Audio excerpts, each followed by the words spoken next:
Well, welcome, Dina. I'm very, very happy to have you here today. I'm And so glad to be everyone, here.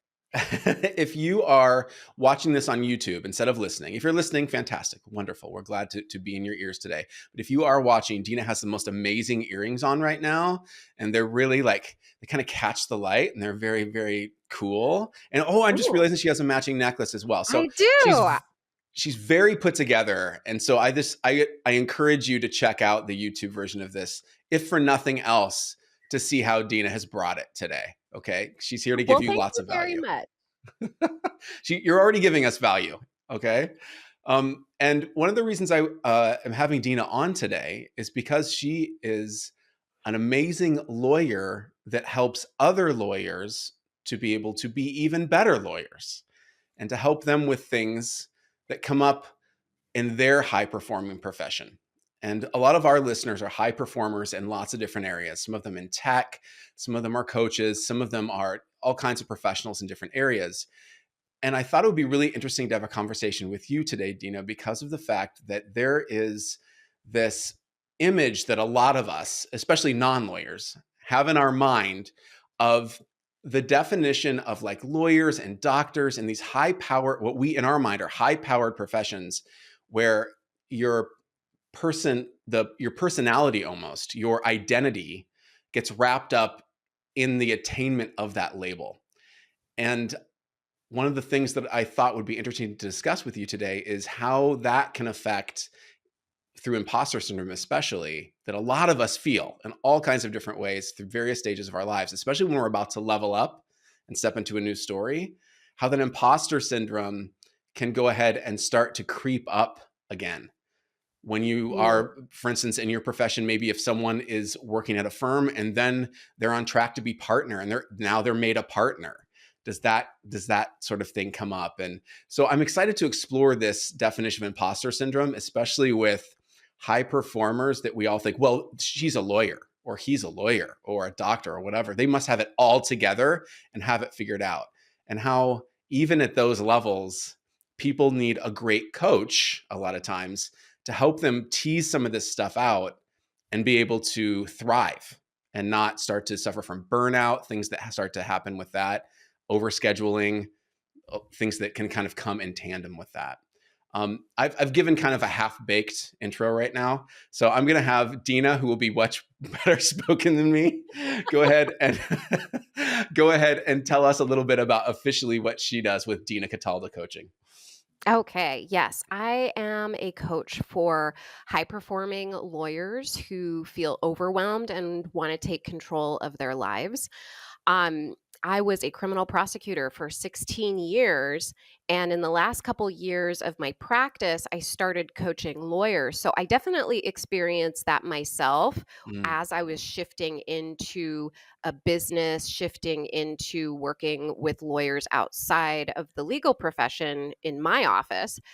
But I want to even go back further because I think that with identity, we're getting layers of identity even when we're being raised by our parents, right? And so oh I yeah. think like when we're high performers, we're high achievers, and we want to achieve a success, that that's because we've been given these layers over time. So what I recognize with myself and what I see with a lot of my clients, and it makes sense because we attract each other, right? Our energies attract each Hmm. other. So what I've seen is that oftentimes we've been raised by parents who have taught us that work is everything, like hard work, that's really great. And you're getting praised for working really hard. And so we take that into school. We get praised by teachers, and we need to get things right because if we get things right, we're going to get that approval, we're going to get that Hmm. praise. We take that into college, we take that into law school or whatever kind of schooling that you go, whether you're a doctor, a lawyer, whatever. And we really start to just think that's the way life is, right? Working really hard is the way to go. That's what we need to do. But as we're accumulating this identity and it's getting more and more built into our system and baked in, we forget that there's life outside of what Mm, our perception is. And so even though we're perceiving that hard work is what we're supposed to be doing. And if we're not working really hard, there's something wrong. And we see that reflected in things like needing to do busy work, or, on the weekends, you feel like, oh my gosh, I can't just sit down. That means I'm Right. lazy and I'm a horrible human being. And so, like, what is the world is going on with me? Is there something wrong? We start to see that reflected in all these different behaviors. But what we don't understand, it's that because we've had this identity baked in, we haven't created any distance from it. And that's something I really struggled with and needed to address as I was building my business on top of my law practice, Mhm. because I was overwhelmed and I thought that I wasn't working hard enough, and I needed to address the deeper identity issues before I could really slow myself down enough so that I could get clear on what I wanted, and get clear on what my messaging was going to be, and get clear on the channels I wanted to communicate with my clients on, right? I had to get really clear. But to do that, I had to really clean up the identity, like the false beliefs that I had about myself and what reality was, so that I could then create a new identity for myself, which was helping lawyers in a different capacity. Mhm. Yeah, and one of the things that you just mentioned that really resonated with me, and I feel like it's a theme that's come up again and again, especially lately, is the whole aspect. And I feel like there's a backlash against it right now that's pretty palpable against the quote unquote hustle culture, which was so prevalent, almost like a badge of honor for, especially in the Mhm. tech industry, lawyers like known for like working really hard and long hours, and that's how you get ahead and be successful and be on track to get partner. And doctors too, they study so much, and they're when they go into residency, it almost kills them because they're on for 72 hours at a time. Like this badge of honor where if you're not burning yourself out constantly, you must not be working hard enough. And like you said, it can get to the point where it gets so toxic that even on your downtime, you feel guilty during the weekend or your vacation or whatever for Yeah. not finding things to do and ways to be productive, kind of that internalized capitalism. You know what I Yes. mean? That Yes. you're only worth something if you are producing something at any given moment.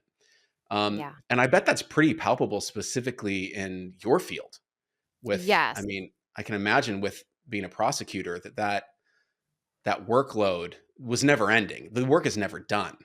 Right. And I think that's where so many of us get caught up in that hustle culture, is because, and this is so funny because I talk to my clients about this all the time. They have this belief, and I used to have it too, is everything needs to get done right now. And I Yep. just, when we really look at that, it's like, oh, wait, that doesn't even make sense. Mhm. It doesn't even make sense, but we have this feeling like everything needs to get done right now, or that we're behind if we're not constantly working. And I really, with this hustle culture, I think that we see this blowback on the hustle culture because we're in that environment, because we're in this coaching environment, the self Mhm. improvement environment. We surround Yes. ourselves by a lot of people who are interested in the same things we're interested in. What I've been seeing is that it's still happening Oh, in yeah. huge ways. Like, Absolutely. I think we're just a minority still. You think And so? I really do, because I see Okay. so many lawyers coming to me, and they listen to my podcast, and they come to me and they're like, "What you said makes sense." Like, they're just like, Mhm. I just needed to talk to you because everything that you're saying makes sense to me." And they know something can't be right with the way that they're doing things because they feel so horrible, but they don't see it another way, and they think that that's just the way it is until they hear someone like us talking, and they're like, "Wait a minute, I could actually maybe feel better." And so then they start getting interested, maybe not even knowing what coaching is, Yeah, true. but you know what I mean? Yeah, I mean, I would say I agree with you to a point that, obviously because of the fact that you and I are steeped in coaching and we talk with a lot of other coaches, even if, we coach on very different subjects sometimes, it's still like there's that core seed of coaching and kind of self-awareness and curiosity. And is that really true? Or is it a story I'm telling myself kind of theme that goes through it? But I am seeing some of it, I think might be a little bit generational, might be a bit of a fad as well. I especially feel like with what's been labeled as Gen Z, that they are pushing back on what millennials and Gen X and even boomer culture has created as far as what we're talking about. This like, keep going. If you're not burning out at any given time, you're not working hard enough, you're not leveling up. Right. Um, and there's kind of a pushback against it, which can seem weird to other generations that even start to label them as lazy. And it's like, are they lazy, or are they just not buying into the bullshit? Right. Um, Exactly. so I just wonder if it's a bit of unlearning. And I do see people talking about it, especially in the tech industry, of, setting up boundaries and not allowing your mobile phone or giving your texts, letting your whole team know what your personal phone number is, so that you're getting texts at 8 at 9 p.m. and you feel like you need to respond to them. And there's a culture of, if you didn't respond to it, they're like, hey, did you get my text last night at 8 o'clock the next morning? It's like, no, I didn't, because it was after 5.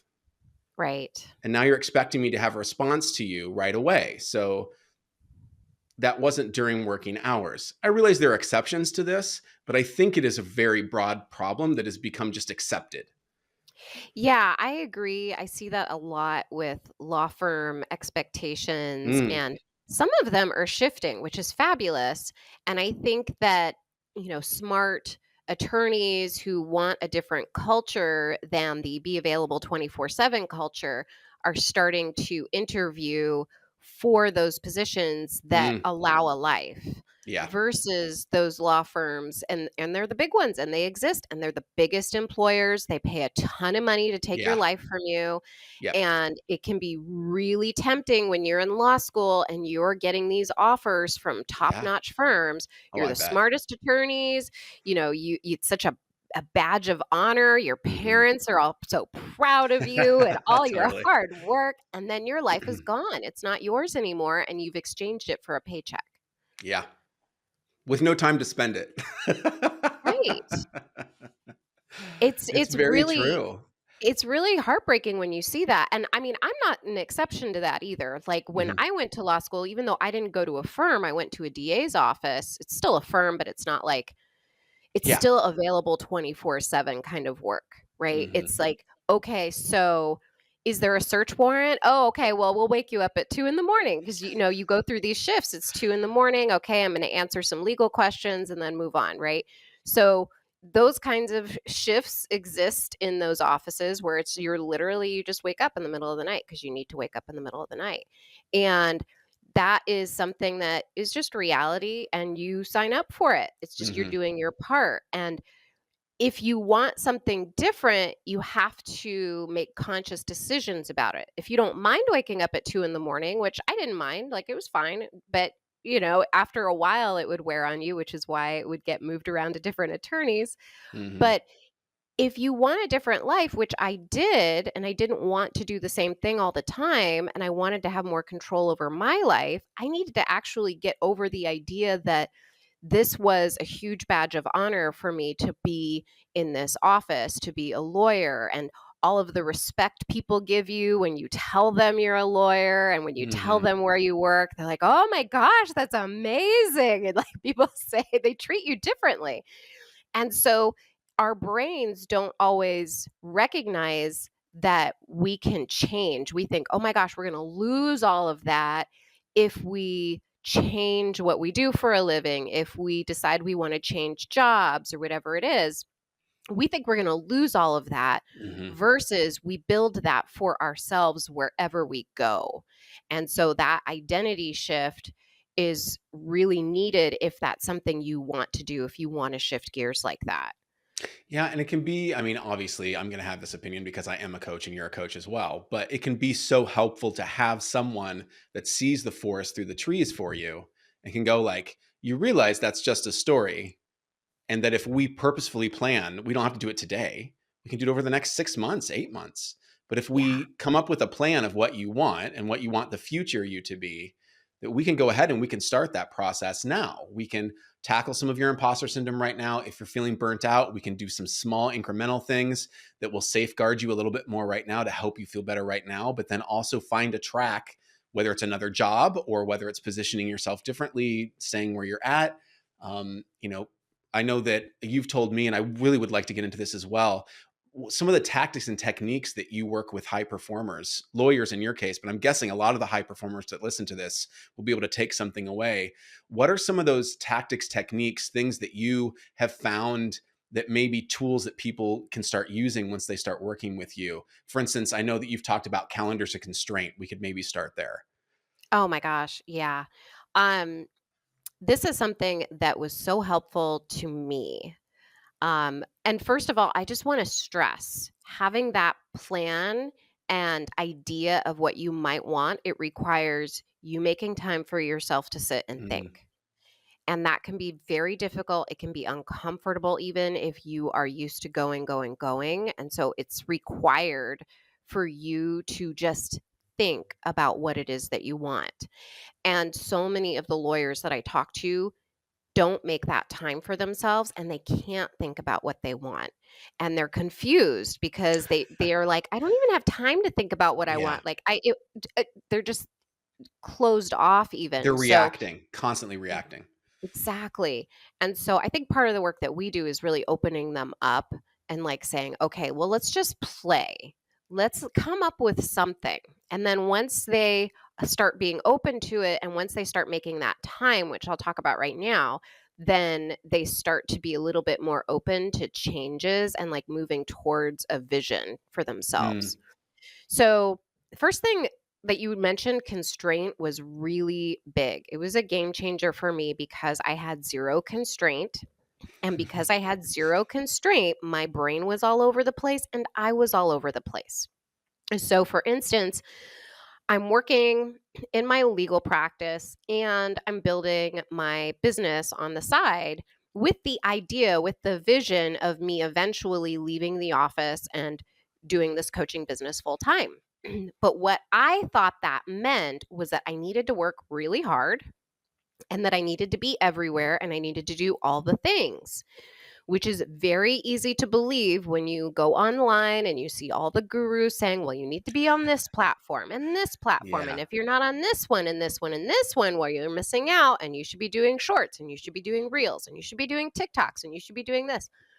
But what they don't tell you is that you pick one, you get really good at it, and then you move to number two, right?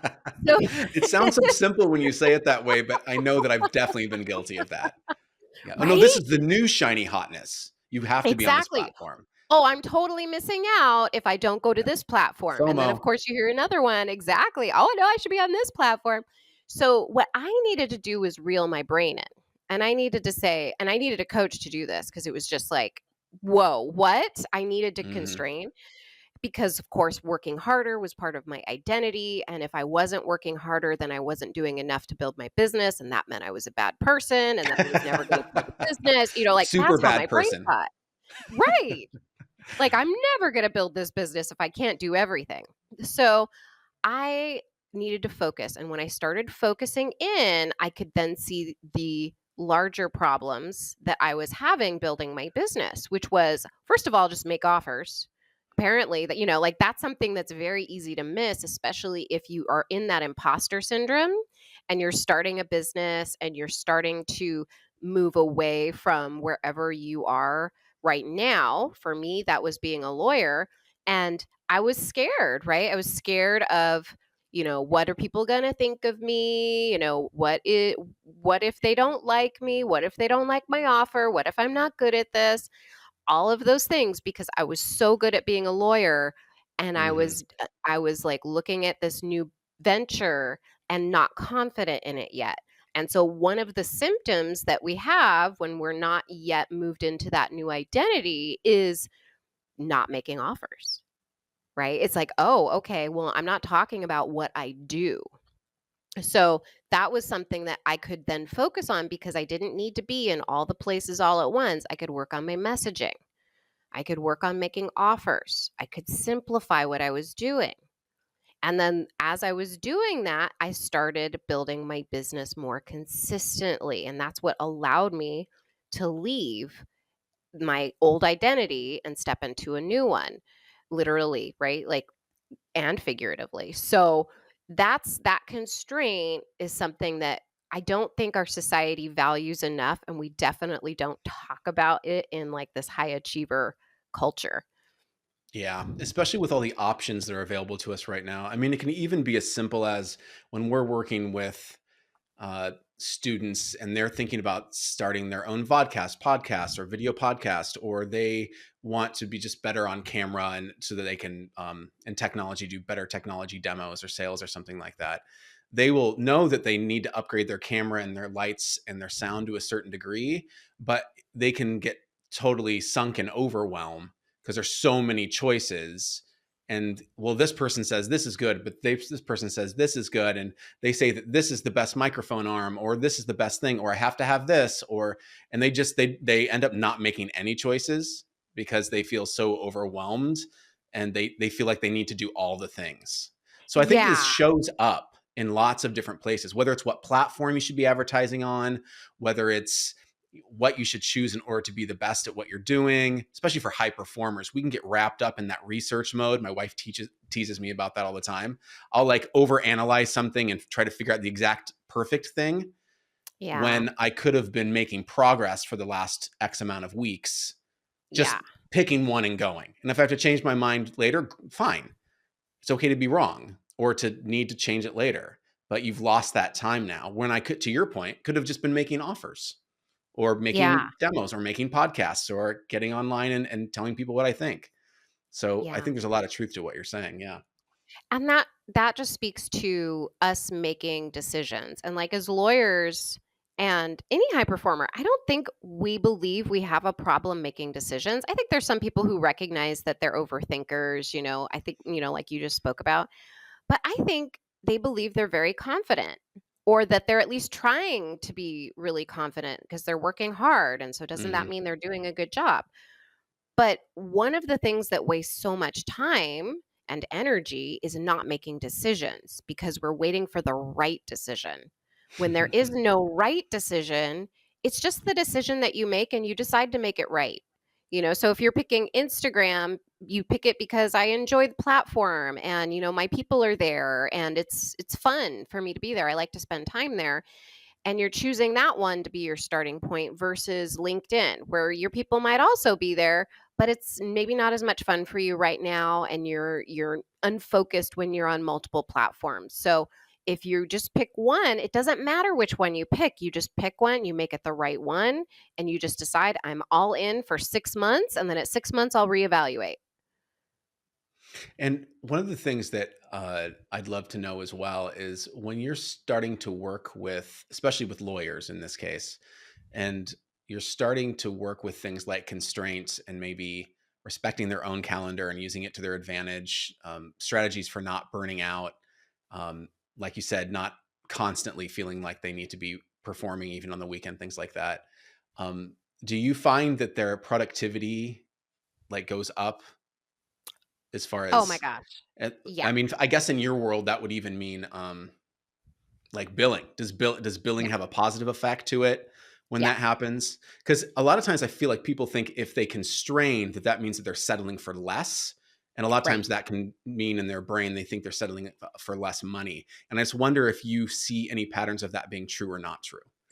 Yeah, I've worked with attorneys who are on the billable hour and some crazy billable requirements. And they, without doubt, see a difference in the amount of overwhelm that they're feeling. It's easier to make their billables because Mm. when they come to me and they have these billable requirements, they're overwhelmed. They're working way more hours than their billables because they're unfocused. If they were more focused, they would be able to bill more hours. But they tell themselves these stories, well, I should have been able to do that faster, so they don't bill the full hour, let's say. No Right? They're like, way. Oh, yeah, they interesting. do that. And so like people might be worried like, "Oh, lawyers, they're overcharging, da da da." Da." Most of the lawyers who come to me anyway are undercharging. Interesting. See, this is what I wanted to know. And because I think Yeah. entrepreneurs, especially creatives as well, that Yeah. work in film or graphic design or writing, a lot of times I think that they do that too. Yeah, because they're thinking all of those things, like, I should have done it faster, I shouldn't have had to do any research on that thing, I, should have not, wasted so much time doing this other work, or they they get unfocused, somebody walks in the room, they don't write down their time, and so then they're like, "Oh, I have no idea how much time I did, so I have to scrap that," because 'cause they're Hmm. not present, they're not tracking, and so they're actually undercutting their billing quite a lot. So instead of billing all 10 or 12 hours, I have some 12-hour people, but like of their in their day, what they're doing is they're working 15, 16 hours trying to figure out, okay, did I do my hours? And then they're not tracking them. And then they're telling themselves I don't have time to track and that it's not important. So they're missing time from the emails that they're it's all over the place. But once we get them focused and we say, okay, let's look at the little things that are going to help you focus every day. And we start coming up with a game plan for them. All right, how do I pay attention to my hours? Because my hours are Nice. important. My Yeah. emails are important. Every point one is like easy billing, right? So we're just looking at how can we make it easier for you as you're going through your day to track what you're doing and keep you present and make sure you're not like putting all your billing off to the end of the month, which is sometimes what will happen. Yeah, and then you can't So, remember anymore. Like, I know yeah, creatives that do that too, and I probably have been guilty of it earlier in my career as well. It's just like, I'm just so excited to get the thing done, and to right. work on it, that I maybe don't pay attention to some of those things that help the business run smoothly, help me stay financially viable, help my business grow. Because when you do those things, your business can help more people.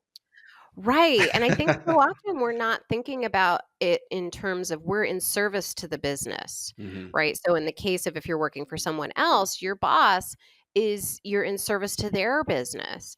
And so we want to look at how can we make ourselves the most valuable to that business, and that means tracking your hours, tracking what work you're bringing in, like tracking your efficiency and effectiveness and those kinds of things like that's another thing that I work with my clients on is just tracking like, okay, what's working right now for you? What do you notice is really working for you in terms of time management, in terms of bringing in business, in terms of doing what you need to do to make the business successful?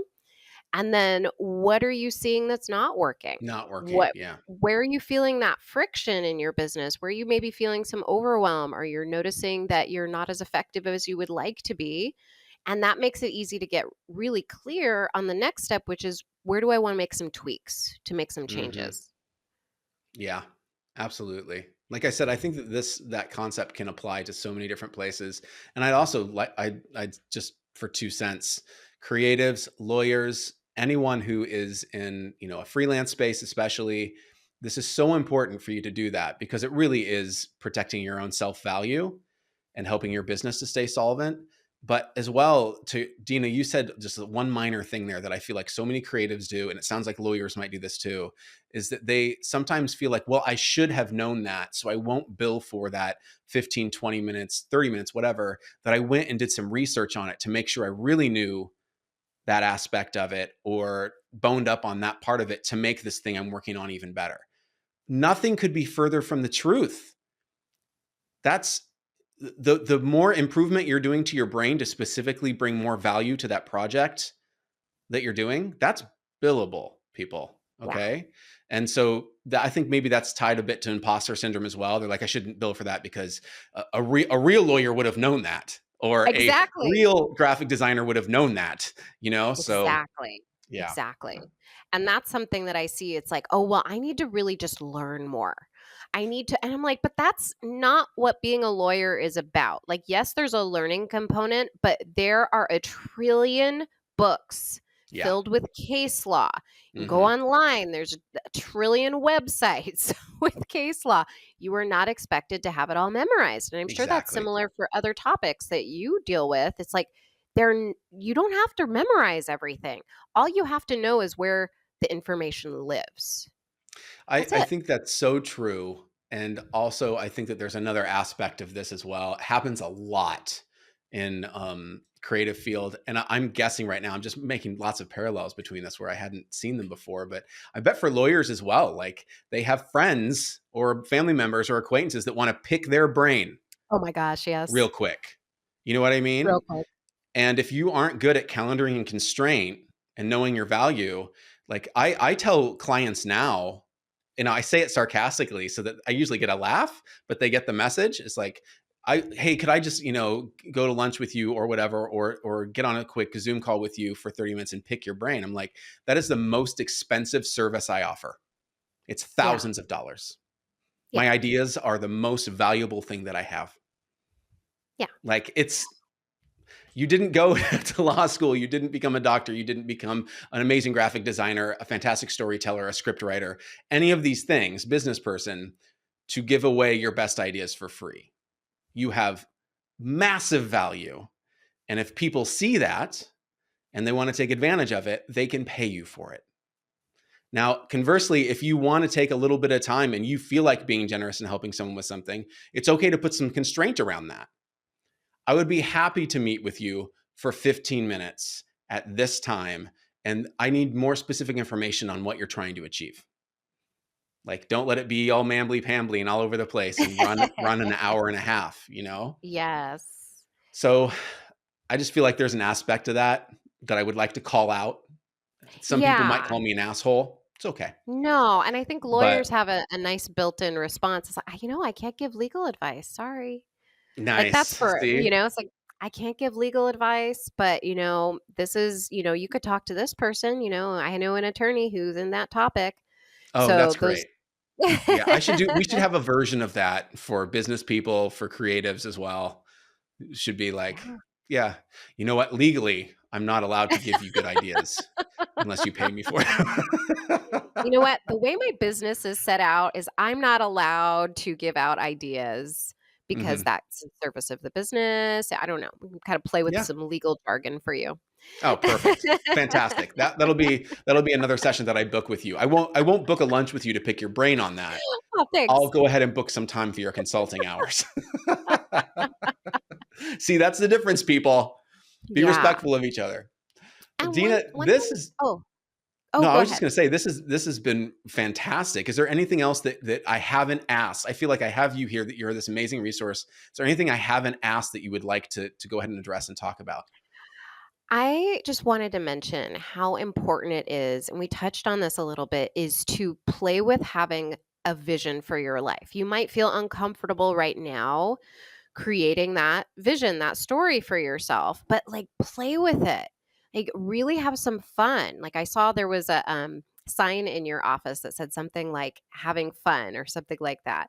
And I was Yes. like, yeah, and I was just like that's exactly what we need to do is we need to start looking at our life and not saying that's it, that there's a story for us that we want to create for us that is fun and joyful. And yes, we'll have some work in there too, but we want to enjoy what we're doing. And having that vision is going to allow us to say, okay, where can I build in constraint? If I want to create this life, what do I need to cut out of this current one? Like you really start doing an audit of your life and you start chipping away at what doesn't matter, the busy work, all of that stuff, and saying no to things you want to say no to instead of saying yes. And you start saying yes to the things that are going to bring you the fun and the joy and pull you closer to that vision of your life. That's what I needed to do. And it sounds like that's, a lot of the work that you were doing. hmm So I just think that that is so incredibly important because that is the energy, the inspiration for us to make change in our life is having that vision for ourselves. 100% agree. Yeah, and that sign that you saw is actually that is a touchstone for me because a lot of times I can get caught up and I have to do this and I have to start this project or we all have moods where we get into and we're feeling very Yeah. messy and human and we feel that way. And I find that there's always an angle to look at something differently where okay, all things if I just wiped the board clean or I pushed everything off the desk and I don't do it how I think it's supposed to be done, what is the most fun I could have doing this? Well, I want this Yeah. result. I want this outcome for people. what's the most fun way to get there for me? And Yes. that's why I have the all I do is have fun. Because I just need to remember, like, if I ever get caught in that mindset, all I need to do is remember to have fun. And then it's amazing how easy it seems to be and how logical it seems to be to, like, oh, I'm going to do this and this and this, and then I'm going to make them a thing on this, and then I'm going to show them this, and they're going to get that result. Okay, this is great. Let's start. But it really can be as easy as just changing your mindset about it. Yeah. Yeah. It's amazing. Dina, thank you so much for your time today. Now, for any of our lawyers, anyone in the legal profession, I'm guessing as well, because I'm guessing you might make an exception and work with some paralegals and things as well. I would. Yeah. I mean, Yeah. if it seemed like we were a good fit. Yeah. Yeah, yeah. So for anyone that might be a good fit, what's the best way for them to continue a conversation, to work with you? What's the best way for them to find you and catch up with you? Well, I always recommend people go to my podcast, Be a Better Lawyer podcast. So if they're, vibing with me here, they're probably going to find some things that really resonate with them in that podcast. And if they did want to work with me, they can go to dinacataldo.com/strategy session and set up a Mm, time to work with me. fantastic. And everybody, will make sure that we have that link in the show notes as well. Dina, thank you so much for your time today. I really appreciate it. This has been a blast. Thanks so much for having me on. Absolutely. Bye for now.